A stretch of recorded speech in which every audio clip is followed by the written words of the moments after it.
Hello friends, आज हम पढ़ेंगे घन तथा घनमूल अर्थात cube and cube root. Friends, घन क्या होता है? घन होता है जिसकी लंबाई, चौड़ाई और ऊंचाई तीनों बराबर होती है।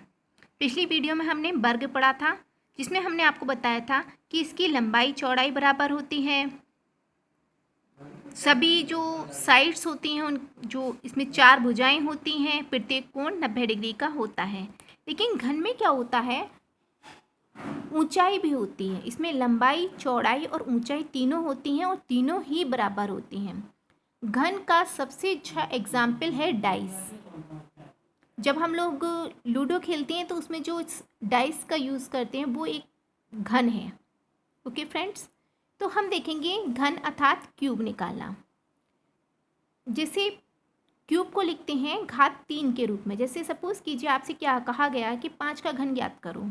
घन मतलब क्या है, उसे 3 बार मल्टीप्लाई करूँ।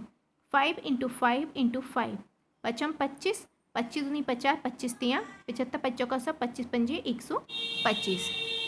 10 का घन अर्थात 10 की घात 3 अर्थात 10 को 3 बार मल्टीप्लाई करना है। वर्ग में हमने पढ़ा था कि संख्या को 2 बार मल्टीप्लाई करना पड़ता है और घन में 3 बार मल्टीप्लाई करना पड़ता है।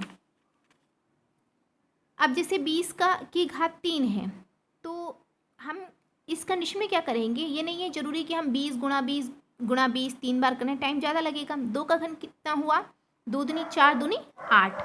और जैसे मैंने आपको वर्ग में बताया था कि हम 0 दुगने हो जाते हैं तो घन में क्या हो जाता है, 0 तीन गुने हो जाते हैं। तो जहाँ पे एक 0 है तो इसका 3 गुना हो गया, मतलब 3 0 हो गए।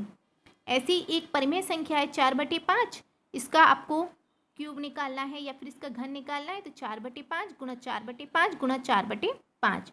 ऊपर की संख्या को मल्टीप्लाई कर दिया, 4 चौक 16 चौका 64 और 5 का 5 पचम 25 और 5 125। तो ये हमारा इस तरीके से आ गया। आप सपोज कीजिए हमारी संख्या डेसिमल में है अर्थात मतलब पॉइंट में है, तो हम कैसे करेंगे, जैसे 1.5 का क्यूब ज्ञात करना है तो 1.5।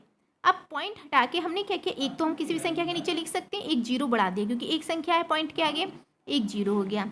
तो हमारा घात 3 बराबर 15 गुणा 15 गुणा 15 बटे 10 गुणा 10 गुणा 10 बराबर, इन तीनों को हमने मल्टीप्लाई किया तो 3375 3375 बटे 3, इसका गुणा किया तो हमारा 1000।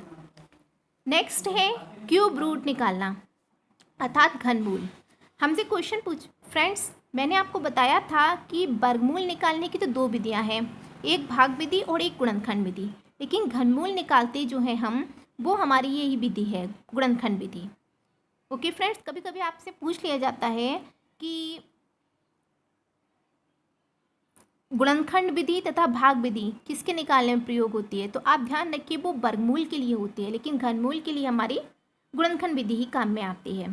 तो देखिए जैसे 64 का घनमूल ज्ञात करना है, हमने 64 के गुणनखंड कर लिए। गुणनखंड करने आपको आते ही हैं, 2 3 6 2 दूनी 4, फिर 2 एकम 2 2 6 12 2 8 16 2 चौक 8 2 दूनी 4 2 एकम 2। अब हमने क्या किया, जो गुणनखंड आए इसके उसमें हमने 3 3 का पेयर बना लिया। तो हमारा इस तरीके से लिखेंगे, 64 का घनमूल निकालना इस तरीके से लिखा है तो हमारा क्या हुआ, हर पेयर से हर 3 3 की जो पेयर बनाया था 3 3 का, उसमें से एक एक ले लिया तो हमारा 4 आया इसका घनमूल। सेकेंड एग्जाम्पल मैंने लिया है 1728, इसका हमें क्यूब रूट निकालना है। तो हमने पहले क्या किया, इसके गुणनखंड निकाल लिए। गुणनखंड निकालने के बाद हमने 3 3 का जोड़ा बनाया, ये मैंने बनाया है, और उसमें से एक एक संख्या हमने बाहर निकाल ली। तो हमारा इस प्रकार घनमूल या इसका क्यूब रूट निकला 12। इसी तरीके से एक क्वेश्चन है, वह छोटी से छोटी संख्या ज्ञात करो जिसमें 2 4 0 7 8 6 मतलब 2,40,786 को भाग देने पर भागफल पूर्ण घनमूल हो। मतलब ये कह रहे हैं कि एक ऐसी संख्या बताओ जिससे हम इसको भाग दें तो हमें जो प्राप्त संख्या होगी वो पूर्ण घन होगी।